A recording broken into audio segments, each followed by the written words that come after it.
pessoal, tudo bem com vocês? Mais um Pingo no Y, hoje com o Roberto Pereira, um cliente, um amigo há mais de 14 anos, Roberto, 2009, né? 2009 para 2010, Não quero nem falar a data. 15 anos aí de vários trabalhos com o Roberto Pereira, tem uma história maravilhosa com a gente. Fala um oi, Roberto, pra galera. Olá, tudo bem, pessoal? E também com o William Pressi, meu sócio, querido irmão. Tudo bom, bem? Cazu? É uma Roberto, delícia Que fazer. alegria te rever, meu irmão. Obrigado. Amigo de longa data, como o Cazu disse, mas amigo que sempre trouxe muita experiência, agregou muito na nossa jornada, né? E a gente na sua, tenho certeza, mas vai ser muito bom trocar essa ideia com você e com os nossos espectadores hoje. E aqui é legal, né, Williams? Porque começa numa relação de negócios, depois se torna uma relação de amizade, fazendo negócios com amigo, então fica mais gostoso ainda. Não tem a Então, conta um pouquinho, Roberto, para o pessoal aí, um pouquinho da sua carreira, nessa trajetória aí dos últimos 15, 20 anos que a gente te conhece.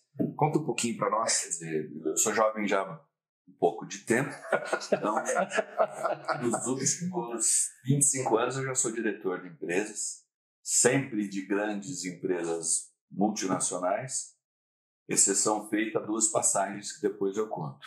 Nesses últimos 15 anos eu estava fechando um ciclo na American Express, quando a gente se conheceu. Sim.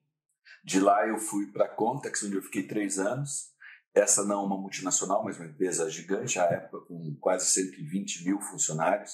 Então, lidar com gente, qualificar, ensinar. Diretor no American Express, diretor na Contax. Na Contax, depois eu fui ser vice-presidente da Nextel. E agora eu estou na Mutante. Na realidade, eu estou na Clash, que é uma empresa que tem um conjunto de empresas das quais a Mutante é a mais conhecida, é onde a gente começou a fazer um caminho muito interessante aí de uso de tecnologia na relação entre pessoas. Que legal. Clientes e seus. Uma empresa de tecnologia. Então, diretor no mercado financeiro, depois diretor no mundo de comunicação, Prestação de prestação de serviço, depois comunicação. depois de comunicação. Que bacana. Eu sei que você levou a gente para vários locais. Sempre junto. E, Roberto, nos seus todos os anos de carreira, qual foi o seu maior desafio?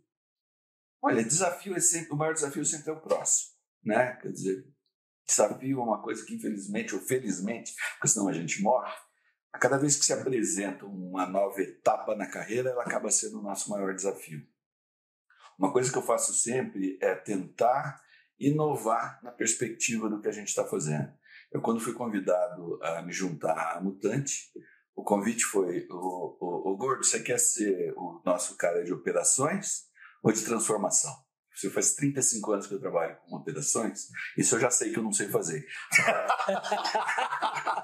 essa porra de transformação, vou ver o que é isso. E desde então, eu tenho 7 anos que eu faço parte do grupo, trabalhando com transformação, que me permitiu atuar em todas as áreas de negócio, desde recursos humanos até finanças, passando por ouvidoria e, é claro, também por operações, porque de vez em quando a gente tem que usar a perna mais treinada. Que legal. E sempre lidando com essa questão de mão de obra intensiva, né? Quer dizer, sempre com grupos relativamente grandes. Você sempre liderou grandes grupos, né, Roberto? A maior parte da minha vida profissional eu tive. Lá no American Express, eram quantas pessoas? A American Express, lá em Uberlândia, a gente tinha algo em torno de 5 mil pessoas, das quais umas 3 mil estavam na minha diretoria. 3 mil na sua Tinha mais um grande time de cobrança que fechava. Quem que indicou a gente para você, Roberto? Foi o Wilton Machado, Do Citibank. do Citibank. O Wilton é um amigo de beijar na boca, um amigo de muito longa data, um profissional também diferenciado, talvez valha a pena um papo com ele. E o velho, como a gente carinhosamente chama o Wilton, falou assim: putz, está havendo um treinamento lá no Citibank em que os resultados de incremento de performance de venda são substantivos. Dá uma olhada lá, você não está com esse tipo de coisa. E era o momento em que eu, na American Express, estava assumindo responsabilidade pela atividade de televendas. Costumava ser de marketing em um determinado momento, por mais skill de gestão de pessoas, de processos, do bater bumbo, você passa essa porcaria, marketing define o que tem que ser vendido, como, etc., mas bota a operacionalização dessa equipe de televendas para estrutura de Loyalty Services, que era como a gente era chamado lá na American Express. E o que acabou acontecendo é, como é que a gente insere um processo de conversando sobre isso? O Milton falou, tem a SACA, vamos conversar. Quem está trabalhando lá e que está gostando muito deles é o Túlio, que acabou se juntando ao nosso processo. A Yasaka, né? Que eu conheço a Yasaka até um pouquinho antes do Túlio entrar. Se juntar como perfeito. Não era nem sócio quando você nos contratou, né? Tava entrando ali. Tava entrando. E por que você contratou a gente, Roberto? Na realidade, a abordagem que você trouxe e a proposta que você fez para contar a historinha, né? Na realidade, o Cazu foi lá conversar comigo e, como toda grande empresa, uma correria danada, e eu tinha que vir para São Paulo. E daí o Cazu falou, como é que eu vendo? Vendeu o peixe para a turma, né? Título de diagnóstico, vendeu o peixe para a galera. Mas, não conseguia falar com o diretor. Estava agenda com o diretor. O que ele fez? Ele conseguiu pegar o voo junto comigo, e daí a gente conseguiu o voo rápido, 50 minutos de Uberlândia aqui, em São Paulo. Em 50 minutos ele conseguiu me mostrar qual que era a metodologia. Uhum. E tinha muito se funcionar, a gente segue jogando. Se não funcionar, quer dizer, a grande sacada é a tal da performance. Então, eu vou te mostrar com números, com indicadores, que esse processo, e imagino que quem está assistindo, eu não vou ensinar como que a SACA treina, mas eu achei que era é muito diferente, né? A gente sai de pedagogia para andragogia, um modelinho arrozinho com feijão para ter uma coisa que as pessoas de fato entendem, dão significado para o porquê que eu vou fazer daquilo, um nível de respeito com as pessoas que participam do processo muito grande. Você vai testar. E de fato o resultado foi, acho que foi 54, né? 54% de incremento de performance em vendas. Isso, em 3.000 pessoas. Em 3.000 pessoas. Não diria que nem todas elas faziam vendas, mas pelo menos 70% desse time fazia cross-sell e tinha oportunidade de fazer vendas, algumas dedicadas quase especificamente a essa atividade. Então foi formidável. Acho que foi um resultado que fez muito a diferença. E além da questão de alavancar a competência em vender, o que a gente viu na Yasaka foi a capacidade de qualificar pessoas de uma forma diferente. E daí o time gerencial passa a perguntar: o que a gente pode fazer diferente? Você sabia que, inclusive, nosso falecido amigo, Fábio Ribeiro, ele deu uma dica para nós naquela época, porque a gente capacitava time de vendas, mas não ficava rotina no dia a dia. Aí ele falou: Cazu, saca os líderes e cria um programa para os líderes abastecerem, continuar abastecendo as equipes. A gente criou um programa chamado Liderança Educadora. E o Fábio que batizou o nome, que ajudou a gente a construir. Um grande amigo meu do Roberto aí faleceu agora, indo fazer a coisa que mais amava. Então, né, ele estava indo pescar, nosso amigo pescador. Mas o Fábio, inclusive eu sou padrinho de crisma da filha dele, né? Então, ele deu essa dica e a partir dali, nunca mais nós temos um programa que não sacasse os líderes para fazer esse trabalho. E foi o Fábio que deu... Que depois deu origem ao GPS. Que deu origem ao GPS. O nome GPS foi a equipe do Roberto que batizou. Do Roberto que batizou, né? Você teve muito nesse projeto, né? Muito. Nossa, que eu fui para Uberlândia. Ele vivia em Uberlândia, né? Com a turma desse projeto. E depois disso você... GPS é porque o sobrenome da minha família é Jacóia Pereira da Silva. Bom, tá explicado, pessoal. Vocês que tinham dúvida o que significava a sigla GPS, repete para todo Como que é GPS? Jacóia Pereira da Silva. E depois, Roberto, você, dada essa experiência, né, que você falou, que tinha muito a ver com essa coisa da performance, que era muito importante na época, né? Quer dizer, não basta capacitar o time, né, ser um oba-oba e não dar resultado, tinha que dar resultado. Você levou essa experiência também para outras empresas, como Contax, Nextel, enfim. O que aconteceu que eu tive um momento de carreira, a Max virou Bradesco, e eu ainda lá no interior, eu já estava fora de São Paulo há quase 16 anos.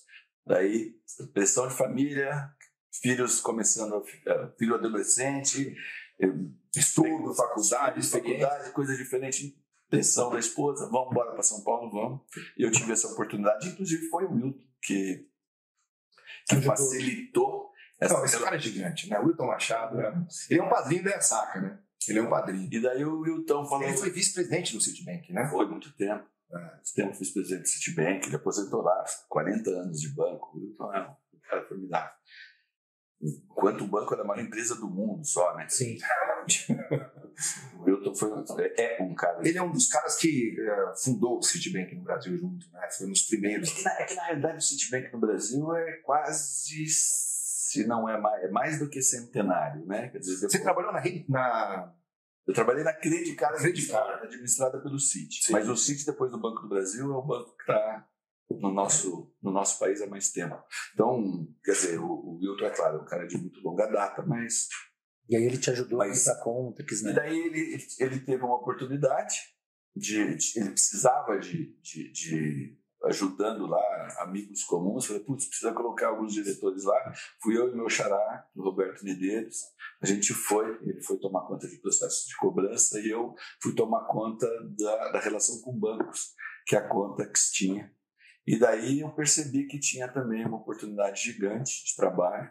A gente também, naquele momento, fazia muito pouco uso da venda cruzada, dos leverage calls, e fazer com que um momento de informação a gente transforma em um momento de agregação de valor. A venda que não é pentelha, né? Sim. Que eu entendo o que o consumidor precisa e agrego valor. Como que a gente faz? Você me apresentou para uma diretora do Itaú, a Andréa Carpes. Foi um almoço, nós fomos no restaurante K. Você tem a memória melhor do que a minha. A Andréa, de fato, é também uma profissional diferenciada. Ela percebeu muito rapidamente que isso poderia funcionar e ela, de fato, patrocinou um movimento em que milhares... Vamos de Rio, Salvador, Recife e São Paulo. Quantas pessoas nesse site? A estrutura da... Você era diretor da Contex, responsável pelo Itaú. Pelo Itaú e outros bancos. Sim. Eu era responsável pelo que a gente chamava de produtos financeiros. Né? Então, grandes bancos que utilizavam... Cara, quantas pessoas? Não lembro. Você lembra? O Itaú devia ter em torno de 10 mil pessoas. 10 mil pessoas? 10 mil pessoas. Essas 10 mil pessoas não conhecem, Roberto, sabia? Presencialmente, eu e o Williams, que a gente rodou esses sites todo o Brasil inteiro. Era uma operação muito grande. A Contex naquela época tinha quase 120 mil. Nunca comemos tanto camarão na vida. Nunca comi tanto camarão. a gente ia pro site de Salvador ali, cara, porque a gente ia naquele restaurante lá, como que é o nome? Iemanjá, né? Iemanjá, né? Comia muito camarão ali nas praias, rio passando por dentro das favelas, porque o site era bem na... Como que era? Madureira? Não, era... Não, ele era bem no centro. Era bem no centro. De lá da Casa da Moeda. Isso. E aí fizemos um trabalho, poxa, nós como até hoje então é nosso cliente, não sei se você sabe. Imagino que sim. Quando que você foi para Contex? Eu fui em 2010, fiquei até 2013, quando eu fui para Nextel, e de novo a gente teve uma oportunidade, e daí eu era o vice-presidente de operações, e tinha uma operação também grande de quase 5 mil pessoas, porque era toda, não havia terceirização. Eram os vendedores das lojas que a gente capacitava. Tinha vendedor de loja, tinha o processo de atendimento telefônico, tinha um monte de gente, mas onde a gente tinha 119 lojas, se minha memória não falha, e tinha uma oportunidade muito grande de como que aborda, isso esparramado aí pelo país. Lá foi 36% de aumento de incremento das vendas, né? Fazer uma das feiras, que é formidável. Que legal. A gente não quer perder a oportunidade, hein, Roberto, de ter você aqui, que é uma pessoa que, como você falou, a sua carreira foi pautada em relacionamento com o cliente, né? O que hoje diz Customer Experience, você teve durante toda a sua carreira muita ligação direta com isso, né?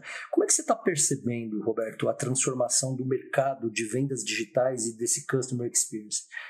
Na realidade, a gente começa lá em meados da década de 80 com a relação da gente com gente, olho no olho, muito pouco relacionamento via canal telefônico. Uhum. Eu tive a oportunidade de aprender muito disso porque eu trabalhava na Credicard, que era uma empresa que tinha uma quantidade de clientes muito grande e não tinha uma base de filiais, nem caberia.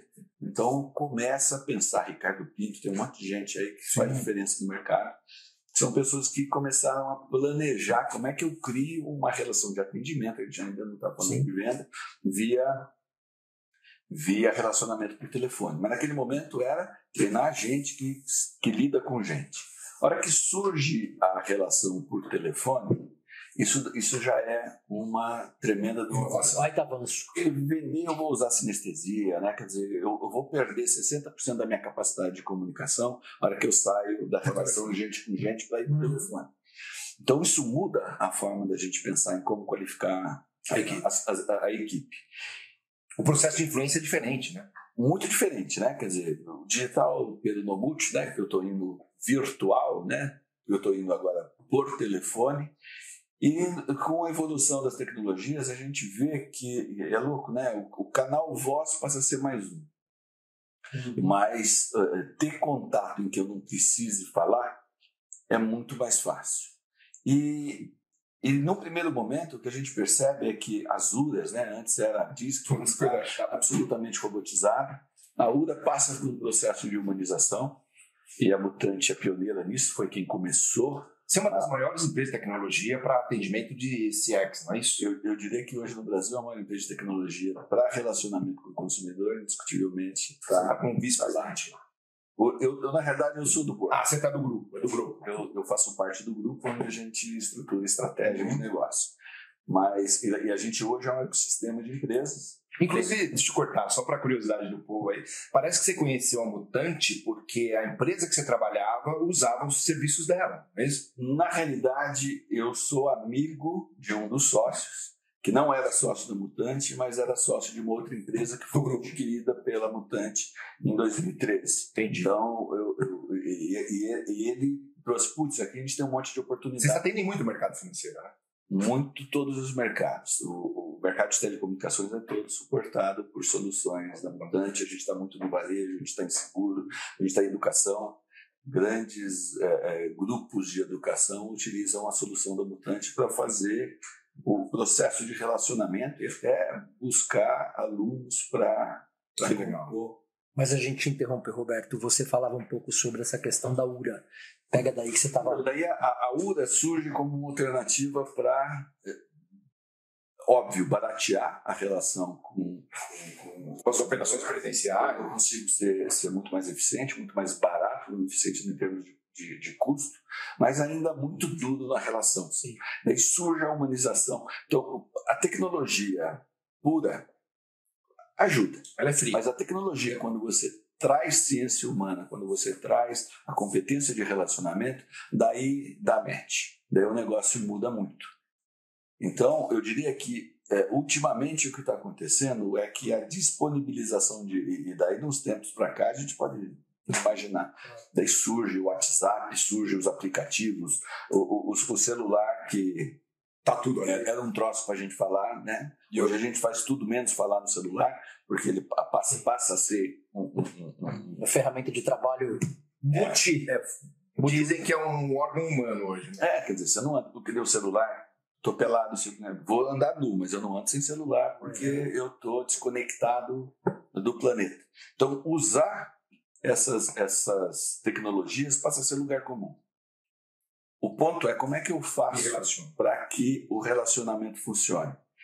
E é aí que eu vejo diferença. Quando a gente fala de qualquer uma das empresas, se ela não entender que o mais importante do que ter a plataforma é quem dirige, como eu dirijo a plataforma, isso é que de fato faz a diferença e faz com que você tenha todo o fulfillment, seja de um atendimento, seja de uma cobrança, seja de uma venda, de qualquer etapa do ciclo de vida. Isso só vai funcionar se eu souber me relacionar. E a Mutante, ela cria esse instrumento para fazer essa relação melhorar, é isso? Quando a gente fala da Mutante, a gente vai ver que, embora a gente tenha um quadro muito forte de profissionais formados em tecnologia, a gente tem um quadro igualmente forte e numeroso de gente que entende de comunicação. A gente tem jornalista, a gente tem sociólogo, a gente tem professor.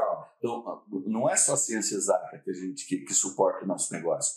A nossa empresa de tecnologia é melhor do que as outras, ouso dizer isso, porque a gente sabe mais do que tecnologia.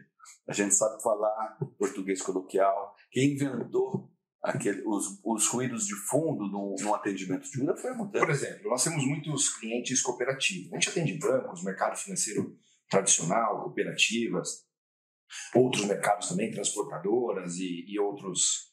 as empresas de assistência médica, já fomos para empresas de comunicação, Sky, tudo. Mas Hoje conversamos muito com as cooperativas de crédito.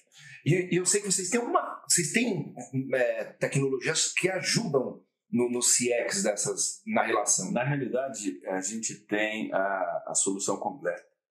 Então, se a gente fizer uma analogia com transporte, eu faço o que você quiser de transporte. Eu te pego do ponto A e levo do ponto B. Legal, você quiser. Agora, se você quiser só que eu dirija, você me dá o seu carro, ou seja lá qual for o meio de transporte que você vai usar, eu sei dirigir carro, trem e avião. E posso fazer o desenho das jornadas e operar as jornadas. Da jornada do cliente completa. A jornada completa ou parcial. Ou a jornada que você quiser tratar num determinado momento. Mas você falou, viu, Caso, só me permite, você falou muito sobre nessa transformação que as empresas têm que entender que não basta ter a tecnologia, né?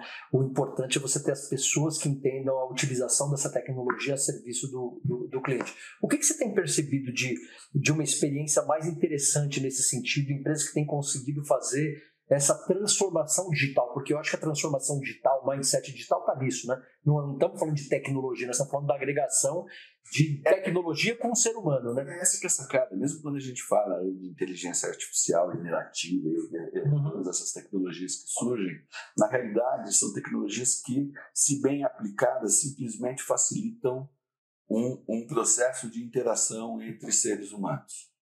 E é claro que cada vez mais a tecnologia consegue capturar sucessos e fracassos de uma interação, aprender sozinho e fazer com que a próxima interação seja ainda melhor. Mas tem que ter piloto. Alguém tem que treinar a inteligência artificial. A inteligência artificial também precisa ser treinada. Tem que pilotar esse robô, né? Tem que pilotar esse robô. Cada vez vai ser mais fácil, porque a tecnologia vai evoluir, isso vai ficar melhor, mas a sacada sem a menor dúvida, é qualificar. Qualificar quem? Qualificar a tecnologia, qualificar o canal, o piloto. Qualificar a liderança. Roberto, agora o mundo está digital, as vendas são digitais, chats, WhatsApp e todos esses instrumentos de canais digitais, omnichannel, cross-channel, tudo isso. Eu vou falar em vendas. A SAC é uma empresa que melhora os resultados de relacionamento e vendas. E nos últimos anos a gente tem se especializado ainda mais em vendas de canais digitais. Você conhece o CVS, o Como Vender Serviços, que a gente inclusive já aplicou no Amex e na Nextel, né? E hoje nós temos o CVS CD, Como Vender Serviços em canais digitais. Tem muito. Como que você vê o maior desafio hoje para você ter conversão nessas interações? Então, assim, né? Você me falou que quando eu vou por telefone eu perco 60% do approach de influência. E quando eu vou do telefone para o WhatsApp, eu perco mais um monte de approach de influência, porque tudo ali tem que ser rápido, etc. Piorou. Eu não tenho. O piloto tem que ser muito melhor. E o tom da voz, né? Eu vou perder a emoção. A emoção. Quando a gente está pessoalmente, a gente está se vendo, eu deixo os braços, a gente consegue se falar não com a questão pura do que está dito. Então eu falo com o corpo, eu falo com o tom da minha voz. Isso. Então eu falo não que é sim, falo não que é não. E o cara entende. No WhatsApp não. Agora, se eu escrever isso, o papo é outro. Como que você vê esse desafio para essas instituições agora que precisam fazer essa transformação digital para manter a taxa de conversão? Porque a gente tem visto, eu não lembro qual é o nome daquela instituição que falou que a taxa de conversão no mercado financeiro, nos canais digitais, é só de 5%. Eu diria que deve ser um pouco menos. Então, mundial, hein? Mundial é só 5%. O Brasil ainda está, né? Lógico, os grandes bancos digitais já estão antenados nisso. Mas essas pequenas instituições financeiras têm esse grande desafio agora. Porque eram instituições financeiras de relacionamento e agora vão ter que fazer para os canais digitais. Como você está enxergando? Repetiu mesmo a mesma retórica. Né?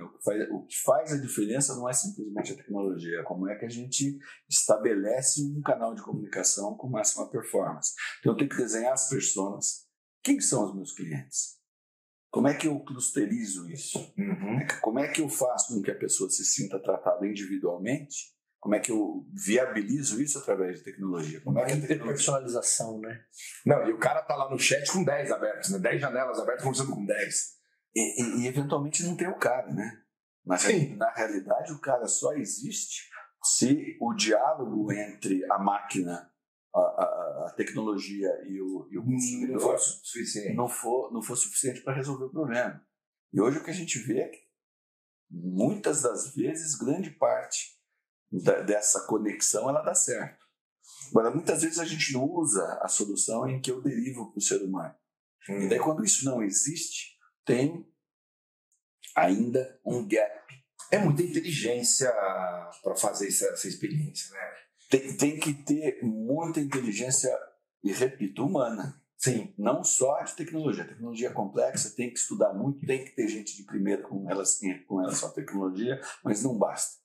Se eu não tiver quem entenda, qualifique e otimize, vou fazer uma pergunta. Nós volta, pode ser mais. Não sei se você saberia responder, mas pela sua experiência, diretores de grandes instituições financeiras, diretor de empresas de serviço, agora se você fosse assumir como diretor de uma instituição financeira que a venda dela é outbound, que é só lá no relacionamento, e agora ela tem que fazer a transformação digital, e você fosse para resolver esse problema, qual o primeiro passo que você daria? Eu contrataria mutante, tá? Bicho é rápido, né? Segundo. Isso nem foi combinado. É o cérebro muito rápido, né? Fácil, porque você vai. É o time que tem uma competência gigante de fazer o mapeamento do processo, o desenho de jornada. Quer dizer, a gente entra. Então vamos lá. Esquece muito antes. Então vamos lá. Então é mapeamento do processo, o desenho da jornada, identificação de personas. Eu desenho a persona de lá, eu desenho a persona de cá. Uma brand persona, né? Eu vou construir o brand persona, o que mais? E daí, efetivamente, a gente vai entender. Tem uma questão que é importante, que é mais de cultura da empresa, que era outbound, que era venda no relacionamento, e agora está no digital. Que você começaria... mas eu diria que essa transformação ela não precisa ser de choque, né? Ela pode ser gradual. Uhum. Então, a maioria das vezes, a gente tem, por exemplo, isso na nossa empresa de cobrança, em que a gente entra com um processo híbrido, que a gente chama de Smart Collection. Eu faço esse processo com uma tecnologia, o VDA, que tem uma capacidade, uma humanização e inteligência artificial que permite fazer um approach muito legal. E quando eu não consigo fazer a captura, eu não desisto, eu caio de um ser humano. E o que a gente faz é que a gente muda o perfil desse analista. Olha só, o analista só trata questões mais complexas do que ele trabalha só. Ou seja, sobra o tempo para o humano também tratar as coisas mais complexas. A gente requalifica, né? Então a gente faz com que as pessoas sejam mais qualificadas porque as atividades menos nobres a gente consegue fazer com a tecnologia. A gente traz o treinar o robô, o qualificar o robô, situações que a gente ainda não conseguiu automatizar, serve para venda, serve para cobrança. Eu lembro uma vez lá no American Express que a gente fez uma pirâmide do que o cliente necessitava. O cliente C, ele queria serviço. Se ele fosse só atendido, já estava bom.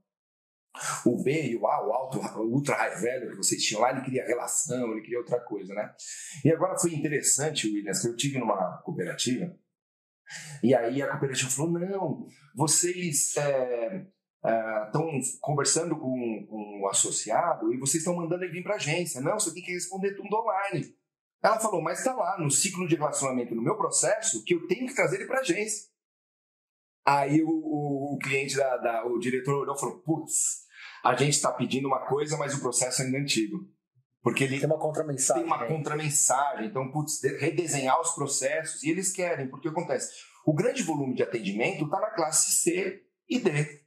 O B, o A, ele nem quer ir na agência, ele não vai, né? Ele acaba resolvendo tudo. Mas essa questão de classe A, B, C, D, ela é interessante, porque na realidade não tem muita diferença de expectativa, não. E quando a gente fazia lá, de fato, na American Express, uma analogia, uma pirâmide de Maslow, em que, de fato, as necessidades, você faz o modelo de Cano lá, que eu ciclo necessidade, as minhas necessidades mais básicas, as higiênicas num processo de atendimento é acesso. Eu preciso falar com alguém. Exatamente. Sim. Então, o primeiro ponto, isso vale para qualquer um, desde a classe Z até a classe A++. Então, eu preciso que alguém, que alguma criatura humana ou digital me atenda. O segundo ponto é, eu preciso que alguém resolva o meu problema. Não precisa nem ser empático e simpático. Só resolver. Você resolveu o meu problema, eu já Tá tô. tudo certo, já tô no outro. Os bancos digitais são craques, né? Essa é a base, de fato, de uma pirâmide de atendimento. Agora, se eu quiser me diferenciar, eu tenho que ter simpatia e empatia. Então, além de fazer isso, eu faço Para ter conexão humana. E no último degrau, eu preciso fazer a agregação de valor. Eu ainda entendo que você... Eu entendo a sua pessoa e, além de responder o que você me pediu, eu te surpreendo. Aí gera o vínculo emocional. E daí eu vendo. Mas eu não vendo... Eu não estou empurrando Sim. areia no deserto. Eu vendo algo que, de fato... tem Se conecta com você, né? Uma venda muito mais consultiva. Então, essa pirâmide, é claro que a minha Continua sendo válida. expectativa pode ser diferente dependendo da minha classe econômica e social, mas todo mundo quer a mesma coisa. Eu quero ter acesso, eu quero ter meu problema resolvido, eu quero ser tratado com empatia. E se você me sugerir uma coisa que eu nem pensei ainda, melhor ainda. Melhor ainda, que não necessariamente precisa ser uma geração de valor com preço. Eu posso te oferecer algo que faz com que você seja fiel ao meu produto, à minha marca, ao meu negócio. É igual agora, né? Eu tenho contas de cooperativa, vou com o banco, e o banco me ligou e falou: agora você tem um cartão Black, você não paga anuidade, é só desbloquear. Falei: tá, você quer me vender o que? Ele falou: nada. Tá aí, tá acesso, seu perfil agora você tem isso. Falei: ah, sério. Desliguei o telefone ainda com uma pulga atrás da orelha, né? Aí fiz tudo e deu tudo certo. Falei: opa, isso é legal, né? Entendo. Mas você falava um pouquinho sobre essa questão da construção da brand persona, né? Não só da sua empresa, mas também do cliente que você está atendendo, né? E a partir daí você consegue daí estabelecer um tom de voz nesse canal digital? E cuidado, porque essa é uma relação não bionívoca, né? De N para N. Uhum. Então, quer dizer, eu não tenho uma única persona dentre os meus consumidores, os meus clientes. Então, eu preciso entender, eu preciso identificar quem é esse indivíduo, porque a hora que eu faço isso, eu consigo, embora eu esteja trabalhando com grandes clusters, com grandes grupos, eu consigo dar a perspectiva de tratamento individualizado. Uhum. E do lado de cá, eventualmente, eu também mudo. Então, a minha persona, que me representa, a minha brand persona, ela pode ter tom diferente, pode ser inclusive indivíduos diferentes. A gente tem clientes que tem 4, 5, 6 personas no processo de suporte a um trabalho de campo, ao técnico. E tem que construir esse tom de voz, né, Roberto? Senão você não se conecta, né? Faz absolutamente diferença quando você... Porque isso é a hipercustomização, estão dizendo. Não é customização, é hiperpersonalização. Né? E cada vez mais, quando esse número de personas for maior e a gente tiver capacidade de fazer isso mais, que você consegue ter mais dados que te qualificam. Daí, de novo, quando a gente fala de tecnologia, estatística hoje é... Quem está fora disso? Não, KPIs hoje para vocês Esse sempre foi, né? Quer dizer, quando a gente fala de itens de verificação, indicadores-chave, você não fecha um PDCA, você não fecha um processo cíclico se você não tiver indicador. Você não consegue perpetuar ele num processo de melhoria contínua. Precisa ter.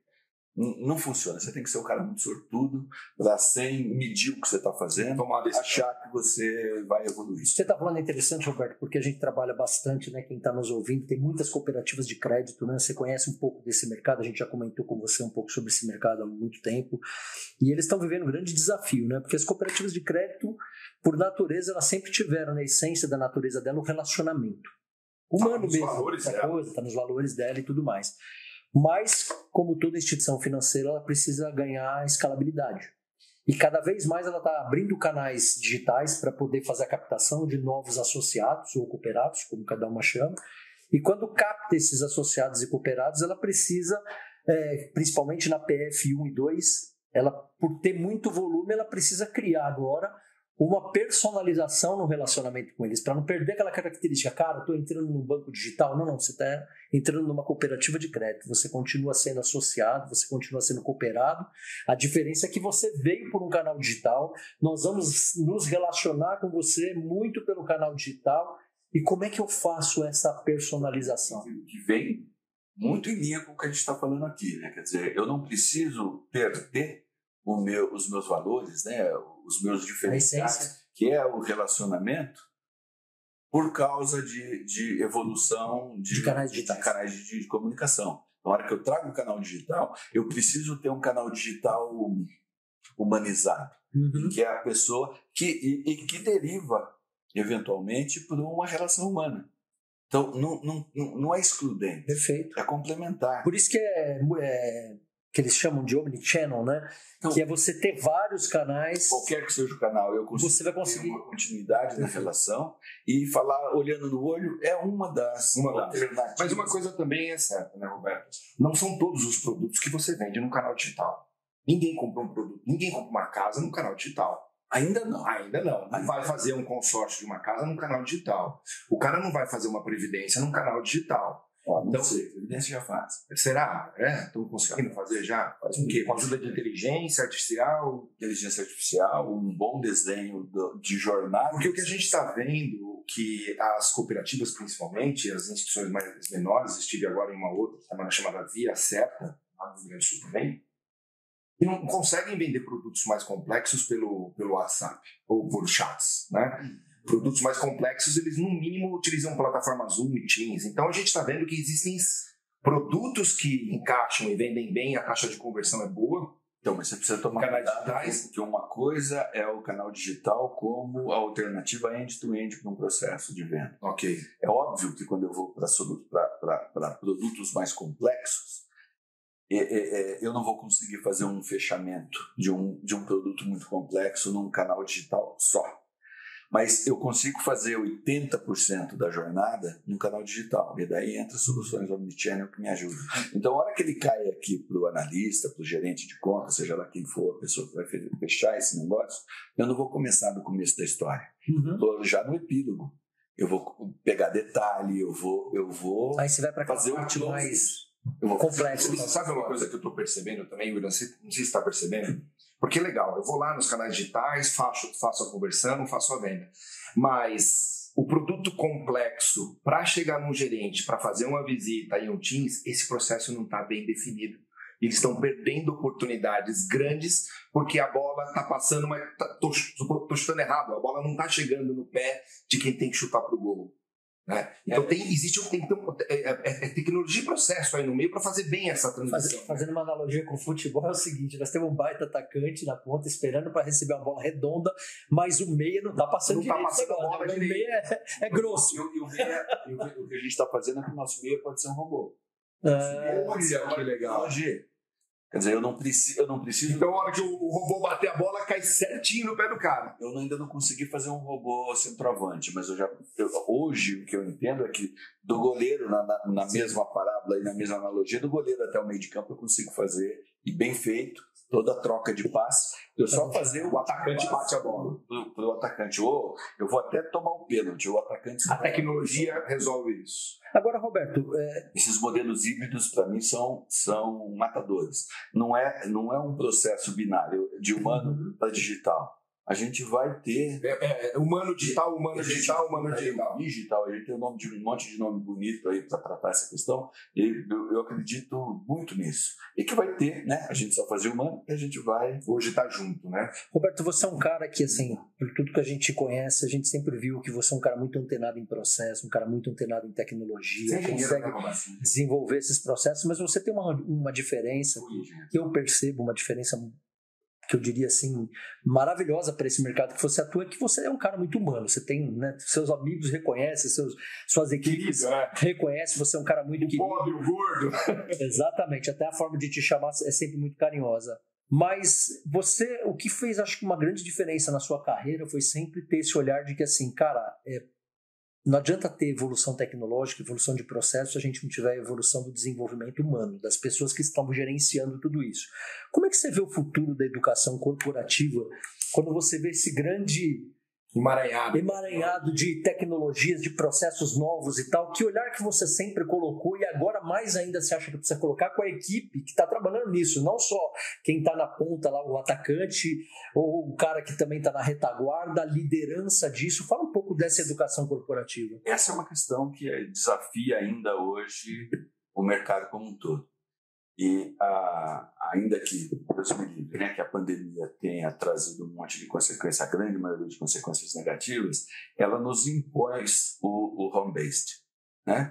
E o primeiro momento, inclusive, com um grande incremento de produtividade na grande maioria das empresas. Por quê? Porque eu não podia ir rosetar para a rua. Né? Não posso sair. já que não tenho mais muita coisa Vou para fazer, trabalhar. eu vou trabalhar 16 horas por dia com muito prazer, porque Se eu não tenho coisa A pra fazer. produtividade no primeiro momento foi lá em cima. senão eu fico maluco. E daí todo mundo parou para pensar, putz, com essa produtividade eu não quero nunca mais voltar para o Aí escritório. começaram a ver as doenças mentais. Daí Ansiedade. começa a ter um monte de coisa, porque eu não tô. E muitas empresas, nós lá na Mutante, a gente colocou um grupo grande de psicólogos para acompanhar e conversar com as pessoas para a gente não ficar mais maluco do que nós já somos. Então, a saúde mental nesse tipo de confinamento é importante. Mas vai lá, acabou o confinamento. Eu posso viver, A produtividade caiu. viver normalmente. Daí o que acaba acontecendo é que a supervisão, o processo de gestão remoto, não desenvolvido, faz com que a gente tenha uma dificuldade maior de estabelecer padrões de produtividade tão grande como a gente teve nesse pequeno, não tão pequeno, mas nesse período de confinamento, e eu volto menos produtivo do que eu era. Então, muita empresa começa a fazer, empresas de tecnologia, empresas de volta. Moçada, todo mundo de volta para o escritório. Esse é um movimento que a gente está vendo no mundo. Grandes empresas de tecnologia, que na teoria teriam capacidade de fazer tudo.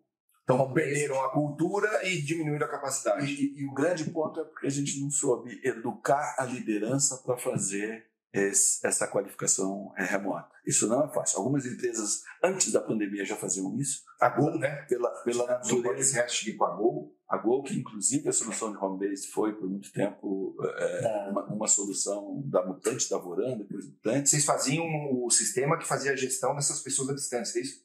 Fazia. Na realidade, a gente disponibilizava uma plataforma que facilitaria aquilo. Sim. Mas o liderar é algo que você precisa qualificar humano. O ser humano, né? O líder para fazer isso. Algum dia, quem sabe, a gente vai ter. A gente já tem um monte de plataformas de ensino à distância, etc. Mas a relação humana num processo como esse ainda é super importante. Então, eu acredito que hoje esse é um grande desafio. Muitas empresas, inclusive, esparramaram a mão de obra. Eu deixo de contratar na cidade de São Paulo para contratar em Rondônia. Vou buscar. E esse cara não dá para trazer. Vem aqui amanhã. Né? A gente está com. A gente na Mutante tem gente trabalhando na Irlanda. Não dá para vir amanhã aqui bater um papo comigo. Então a gente precisa criar soluções de liderança, de engajamento, cultura, de acompanhamento. Então as rotinas de liderança elas precisam ser muito bem estabelecidas e essas rotinas de liderança elas precisam ser desenhadas e elas vêm como complemento para esse processo de educação tradicional que a gente tinha. Então, além do uso de tecnologia para educar, que eu acho que hoje é muito eficiente quando a gente fala de qualificações técnicas, a gente precisa também continuar com o treinamento de liderança. Quando a gente fala do GPS e outras qualificações que vocês são especializados nisso, se a gente não fizer versões para um ambiente remoto, o que acaba acontecendo é que nós vamos acabar com essa tremenda vantagem que é ter soluções de home office. Né? Para chegar aqui eu levei 5 quilômetros, 50 minutos. Putz. E quem ligar a câmera aqui vai assistir em 2 minutos. Em 1 minuto. Quer dizer, putz, a gente podia fazer isso. É claro que é sempre bom estar junto dos amigos, mas não preciso fazer isso todo dia na minha rotina de trabalho. Isso é outra coisa que é legal, né? Desviando da sua pergunta, de vez em quando a gente se juntar é super importante. Ainda não. Mas a gestão à distância é mais importante, porque a hora que se juntar presencialmente nem tem o que falar, porque eu estou desconectado.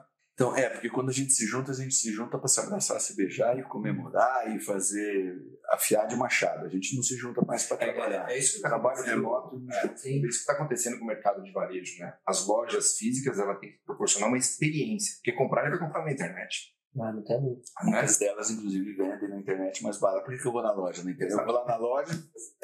E depois eu vou na internet e compro. E como é importante, né, Roberto? Você estava falando da formação, da capacitação dessa liderança, né? Porque o que acontece? A transformação digital, ela acaba... A transformação digital, casada com a própria inteligência artificial, que está se falando, generativa e tudo mais, isso causa também na equipe, vamos falar das pessoas que estão lá na ponta, seja da agência e tal, uma ansiedade falando, vai acabar o meu trabalho? E aí tem um trabalho muito importante, eu vejo, né? Não sei se você enxerga assim também, é um trabalho muito importante dessa liderança começar a mostrar para essa equipe o quanto essa tecnologia vai vir, não dá para lutar contra ela, né? Ela está aí para facilitar e ela vai ser apoiadora e ele vai ter que mudar um pouquinho a forma de enxergar isso e usar o que ela tem de melhor para que ele possa fazer um trabalho dele talvez um pouco mais complexo, que é aquilo que você falava lá no início do nosso podcast, né? Você falou aquilo que é trabalho menos complexo, isso vai ficar de alguma forma em camadas da tecnologia. E isso existe. E ele vê como oportunidade. Industrial, né? Isso não tem novidade nenhuma. E como é que esse líder daí mostra para essa equipe essa oportunidade? Né? A Revolução Industrial tirou o braço do trabalho. A IA está tirando a cabeça. Né? Então, algumas coisas. É que na realidade a gente vem com ciclos de inovação cada vez tão mais rápidos. Efeito de dobra agora, né? Quer dizer, então agora, né, quer dizer, a gente 600 gerações para fazer uma transformação, depois 300, depois 200 e agora uma geração você faz 3 transformações. Não, numa família você tem 3 gerações, você pode ter 3, 4 gerações. Eu sou baby boomer, minha mulher é geração X, meu filho mais velho é Y e o outro é Z. Antes mora, agora não, porque o mais velho já casou, mas dos 4 da minha família, cada um está na qualificação tradicional aí da coisa, está numa. É isso. Roberto, muito obrigado por mais um Pingo no Y. Nós já estamos aí mais de 10 podcasts, está um sucesso, as pessoas estão assistindo, estão nos conectando. Esse podcast ele vai lá pro LinkedIn, vou marcar você, vou marcar a Cláudia Arias, eu vou marcar a Jaque, todas que fizeram o projeto lá na Max com você. Spotify, YouTube, Instagram, estamos aí forte nisso, e levar esse conhecimento, essas transformações, provocações, desafios para esse público que nos segue aí. Muito obrigado por ter vindo, meu irmão. Valeu. Valeu, Betão. Valeu, William. Valeu, galera. Tchau, tchau.